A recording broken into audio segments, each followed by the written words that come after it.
नमस्कार मित्रांनो, अशोक मामा या मालिकेच्या आजच्या भागात आपण बघणार आहोत. अनिश भैरवीसाठी कॉपी घेऊन येतो. तितक्यात मुलांना सोडून अशोक मामा येतात आणि म्हणतात, मुलांना सोडवलंय मी, तू माझ्यासाठी काही स्वयंपाकाची काळजी करू नकोस, उरलेला भात खाऊन घेईन, मला पण ऑफिसला जायचंय. तेव्हा भैरवी विचारते, तुम्हाला घाई आहे का आता, थोडा वेळ थांबाल?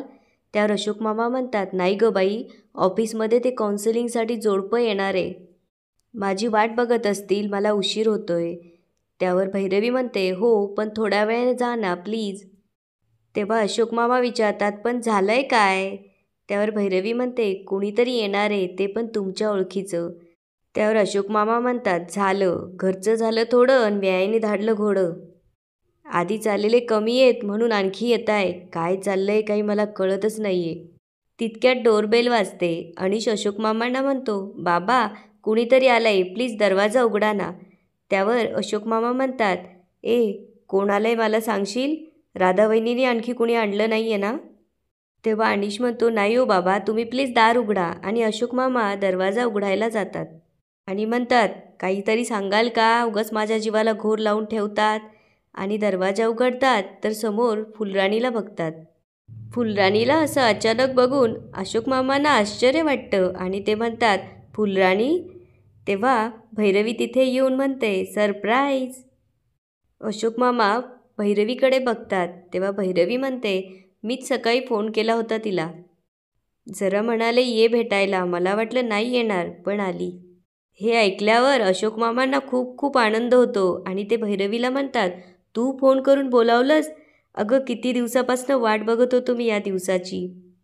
चला, मला सगळं काही मिळालं आता.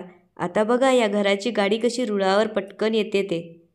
आणि ते फुलराणीला म्हणतात, अगं पण तू उभी काय आहेस अशी पाहुण्यांसारखी, आते आते, चल लवकर आते. आणि फुलराणी आत येते. इकडे देसाई म्हणत असतात, घ्या आता. माझगावकर हटून बसले. त्यावर प्रभूबाई म्हणतात, हां आता हे काय नवीन? त्यावर ते म्हणतात, नवीन काही नाही आहे, जुनंच आहे, रात्रीचा नवीन वॉचमन ठेवा असं म्हणताय. त्यावर देशमुख म्हणतात, अहो मग आणा की, काय प्रॉब्लेम आहे देसाई? त्यावर देसाई म्हणतात, आणि मग एक्स्ट्राचा खर्च कोण करणार? तेव्हा जना म्हणतो, प्यारेलाल म्हणतोय की मी डबल शिफ्ट काम करणार नाही म्हणून, त्याची बायको पोरांना घेऊन गावावरून इथं आली म्हणे.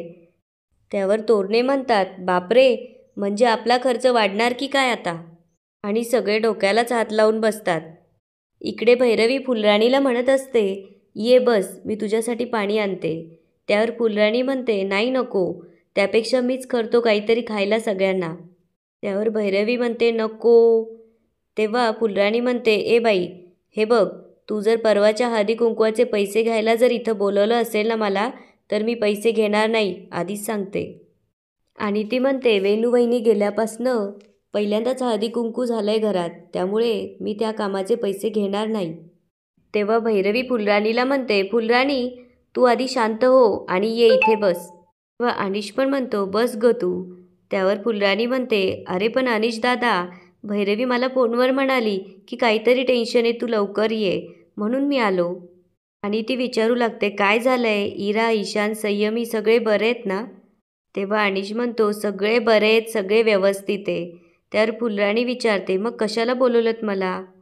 तेव्हा भैरवी फुलराणीला म्हणते, कारण तू म्हणाली होतीस मी जर तुला बोलवून आणलं तरच तू येशील, आणि खरं म्हणजे तू नसती आलीस तरी मी तुला बोलवणारच होते, बरं झालं तू आलीस. त्यावर फुलराणी भैरवीला म्हणते, तू माझ्या घरी येणार होतीस? त्यावर भैरवी म्हणते, हो, खरंच मला तुझी गरज आहे फुलराणी, आणि हे मी मान्य करते, सगळ्यांसमोर मान्य करते. मला आधी असं वाटलं होतं की मी मॅनेज करू शकेन, पण आता घरात इतकी माणसं असताना आणि मला बाहेर कामासाठी जावं लागत असताना मला कुणाची तरी गरज आहे, आणि त्यासाठी मला कुणीतरी हक्काचं आणि विश्वासाचं माणूस हवं आहे. माझं खरंच चुकलं आहे, प्लीज परत ये कामाला. हे ऐकल्यावर फुलराणी अशोक मामांना म्हणते, अय्यो मामा, काय जादूबिदू केली की काय तुम्ही पोरीवर, एवढी कशी सुधारली ही? तेव्हा फुलराणीला अशोक मामा म्हणतात, आता ती मनापासून बोलतीये ना, मग तू कशाला वाकड्यात शिरतीयेस? या बायकांना लांबण लावतात उगाचची उगाच, भांडणं काही संपत नाही त्यांची. त्यावर फुलराणी रागावून म्हणते, मी भांडतोय का आता? त्यावर अशोक मामा म्हणतात, नाही नाही, तू भांडत नाही, मीच भांडतोयस. तू एकदम चांगली, तू सगळ्यांचं ऐकणारी, एकदम शांत, वेळेवर कामावर येणारी. त्यावर फुलराणी म्हणते, बघितलं का कसं कुचकाटासारखं बोलतंय मला, आणि म्हणते 2-4 वेळेला उशीर झाला असेल मला. त्यावर अशोक मामा म्हणतात, 2 वेळेला वेळेवर आली आहेस तू 17 वर्षात. त्यावर फुलराणी म्हणते, अहो पण काढलं ना उठतं तुम्ही त्याचं, 2 वेळेला पगार कापला माझा. त्यावर अशोक मामा म्हणतात, 4 वेळेला कापेन, या महिन्यात इतका कापेन की या महिन्यामध्ये पगारच द्यावा लागणार नाही. त्यावर फुलराणी म्हणते, हा कापा, मी आलोय का पैसे घ्यायला तुमच्याकडं. असे दोघांचे लहान मुलासारखे भांडणं चालू असतात. त्यावर अनिश म्हणतो, असे तुम्ही दोघं भांडू नका, आणि अशोक मामांना म्हणतो, बाबा मुद्द्यावर या ना. तेव्हा अशोक मामा फुलराणीला म्हणतात, उद्यापासून तू कामावर ये फुलराणी. तेव्हा फुलराणी अशोक मामांना म्हणते, मला माफ करा मामा, पण मला नाही जमणार. हे ऐकल्यावर अशोक मामा जरा नाराज होतात. इकडे वॉचमन गेट उघडतो तेव्हा फुलराणीचा नवरा तिथे येतो. त्याला बघून वॉचमन म्हणतो, कौन चाहिए, तू फिर से आया कांड करने के लिए. त्यावर तो म्हणतो, मैं कांड करने के लिए नहीं आया, जबान संभाल के बोलो. आणि तो म्हणतो, माझी बायको इकडे आली आहे म्हणून मी इथे आलो, समजलं ना. वॉचमन म्हणतो, एक बार बोला ना, जायचं नाही म्हणजे जायचं नाही. वॉचमन जेव्हा त्याला अडवतो तेव्हा तो वॉचमनला जोरात ढकलून तिथून पळ काढतो. तेव्हा वॉचमन त्याच्या मागे लागतो. इकडे फुलराणी अशोक मामांना म्हणत असते, मामा, इतक्या वर्षात तुम्ही मला किती वेळा कामावून काढलं, पण मी परत आलो की नाही. मी तुमचा प्रत्येक शब्द झेलतो की नाही, पण यावेळेला खरंच नाही जमणार. हे ऐकल्यावर भैरवी पण नाराज होते. तेव्हा फुलराणी तिला म्हणते, ए बाई, मी तुझ्यावर नाही चिडलो हं, तुझ्यावर चिडलो म्हणून मी नाही म्हणते असं काही नाही आहे. मामा सांगा ना हिला. तेव्हा अशोक मामा भैरवीला म्हणतात, नाही भैरवी, मनात राग ठेवणारी मुलगी नाही आहे ही. कारण इतकी वर्ष ओळखतो मी तिला, काहीतरी वेगळं कारण असणार. आणि ते फुलराणीला विचारतात, ए बाळा सांग, काय झालंय. तेव्हा फुलराणी जे काही झालं ते सांगू लागते आणि म्हणते, तुम्ही जेव्हा मला कामावून काढलं तेव्हा माझं डोसकं फिरलं आणि रागाच्या भरात मी गेलो गावाला निघून. 4 दिवसांनी डोकं शांत झाल्यावर येणार होतो माघारी, पण. त्यावर भैरवी विचारते, मग का नाही आलीस परत. तेव्हा फुलराणी सांगू लागते, तिथं गावाला गेलो तर समोर काहीतरी वेगळंच वाढून ठेवलेलं होतं. अशोक मामा विचारतात, म्हणजे. त्यावर फुलराणी म्हणते, म्हणजे गावाला गेलो तिथं माझा चुलत भाऊ पण राहतो ना, त्याची घरची परिस्थिती बघितली, अहो पोटभर पोटाला पण मिळत नाही हो त्यांना, पोटपार खपाटीला गेले त्यांची. त्यावर अशोक मामा विचारतात, शेती करतो ना पण तो. त्यावर ती म्हणते, हां, पण आता कोरोना झाला, दुष्काळ पडला आणि त्यात महापूर आला, कशी करणार शेती. त्यावर अशोक मामा म्हणतात, बोलली नाहीस मला तू. त्यावर फुलराणी म्हणते, मला तरी कुठं माहीत होतं, माझ्या आईबापानं तर माझ्याशी बोलणंच टाकलं होतं, मी स्वतःहून गेलो तेव्हा कळलं, लई कर्ज झालंय दादावर. त्यानं तर 1-2दा जीव देण्याचाही प्रयत्न केला होता. मला म्हणला की पोरांच्या तोंडाकडं बघून गप्प बसलो. एवढीशी पोरं आहेत हो, एकटीच अंधारात रडत असतात, का तर आईबापाला कळू नये की आपल्याला भूक लागली आहे म्हणून. लई शहाणी आहेत, मला बघवलं नाही हो, म्हणून मी त्याच्या धाकट्या 2 पोरींना घेऊन आले इथं मुंबईला. मला देवानी पोरं दिलं नाही तेव्हा म्हणलं हीच आपली पोरं.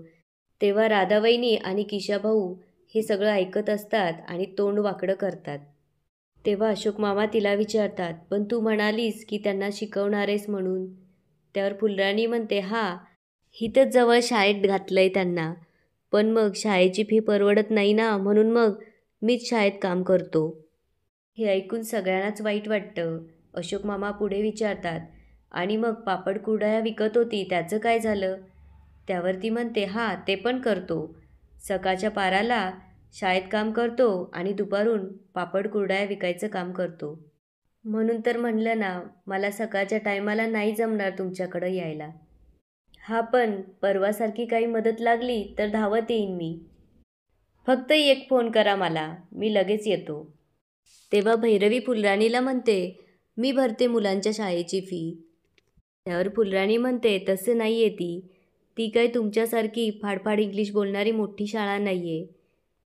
तिथं आधीच कामाला माणसं मिळत नाही आणि मी जर काम सोडलं तर पोरींच्या शिक्षणाला परत अडचण येईल. आणि ती म्हणते, मामा मी बी थोडं थोडं शिकतोय तिथं. जरा 2-4 बुकं शिकलो तर थोडं लिहिता वाचता येईल. तेव्हा चांगलं काम बी मिळेल ना मला. तेवढाच घराला हातभार लागल. तेव्हा अनिश फुलराणीला विचारतो, फुलराणी तुझा तो नवरा परशू अजून पण कमवत नाही का? इकडे परशूच्या मागे वॉचमन आणि काही माणसं लागलेली असतात. तेव्हा परशू एका गाडीच्या मागे लपतो. जेव्हा ती माणसं आणि वॉचमन परशूला शोधायला तिथून निघून जातात तेव्हा परशू हळूच गाडीच्या मागून निघतो. इकडे फुलराणी म्हणत असते, आता सुधारलाय तो, त्याची चूक कळाली त्याला. तो मधला प्रकार झाला तेव्हा माझं डोसकं फिरलं आणि मी त्याला सोडून गावावर गेलतो ना, मग आता आला लाईनीवर. मी जेव्हा गावाला निघून गेलो तेव्हा तोच आला माझ्या मागं मागं आणि माझी माफी मागितली. त्याने जेव्हा तिथली परिस्थिती बघितली तेव्हा त्याला बी लई त्रास झाला. तेव्हाच मी त्याला सांगितलं, आता ह्या पोरीच माझं सगळं आहे. त्यांनी लई विश्वासाने त्यांचा इवलाचा हात माझ्या हातात दिला आणि मामा परचूला बी त्यांचा लळा लागलाय. पोरी आल्यापासनं एकदम शहाण्यासारखा वागायला लागलाय तो. तेव्हा अशोक मामा विचारतात, पण काम काय करतो? तेव्हा ती म्हणते, काय एकदा कानफाटा नाव पडलं तर सगळे तसेच बघतात ना, म्हणून कोण कामच देत नाही त्याला. तितक्यात डोरबेल वाजते. तेव्हा अचानक कोण आलं असेल याचा विचार सगळे करत असतात. अनिश उठून दरवाजा उघडतो तेव्हा परशू पळत आत येतो आणि फुलराणीला म्हणतो, अगं ए फुलराणी, तू इथं मामांकडे येणार होतीस, आधीच का नाही सांगितलं तू मला? त्यावर अनिश म्हणतो, तू अजूनही तिच्यावर संशय घेतोस? तेव्हा परशू अनिशला म्हणतो, नाही नाही तसं नाही, मला पण मामांना भेटायचं होतं म्हणून. तेव्हा राधावहिनी परशूला म्हणते, अरे कोण आहेस रे तू? चोरांना इथं प्रवेश नाहीये, बाहेर घालवा आधी याला. तेव्हा फुलराणी रागातच राधावहिनींना म्हणते, ओ काही बोलायची पद्धत आहे की नाही? आणि ती किशोभाऊंना म्हणते, हात सोडा त्यांचा. आणि राधावहिनींना म्हणते, आणि तुम्ही नवरा आहे माझा तो. तेव्हा परशू पळत येऊन अशोक मामांच्या पाया पडतो आणि म्हणू लागतो, मला काहीतरी काम द्या. फुलराणी बिचारी एकटी राबराब राबतीया. मामा तुमची लई ओळख आहे ना, तेव्हा माझ्यासाठी काहीतरी काम बघा. अनिश दादा तुम्ही पण बघा ना. तेवढ्यात सोसायटीचा वॉचमन येऊन त्याला आवाज देऊ लागतो, ओ परशुराम, ओ बबुआ, का अंदर घुसे हो? चलो बाहर. त्यावर अशोक मामा म्हणतात, ओ प्यारे भाई आम्ही आहोत, जाऊ द्या. तेव्हा अशोक मामा हसून बोलू लागतात, जिला कामाला बोलवलंय ती येत नाही आणि ज्याने उत्साद मांडलाय त्याला काम हवंय. तेव्हा फुलराणी अशोक मामांना म्हणते, अहो पण मी येणारच नाही असं कुठं म्हणलंय, गरज पडली की येईल मी. तेव्हा अशोक मामा म्हणतात, फुलराणी भैरवीला दररोज काम करणाऱ्या बाईची गरज आहे. तेव्हा राधावहिनी म्हणतात, मी करेन ना, मी सगळा स्वयंपाक करेन, तुम्ही अजिबात काळजी करू नका. तसं पण सूनबाईला बाहेर काम करावं लागणार आहे ना, मी आहे ना.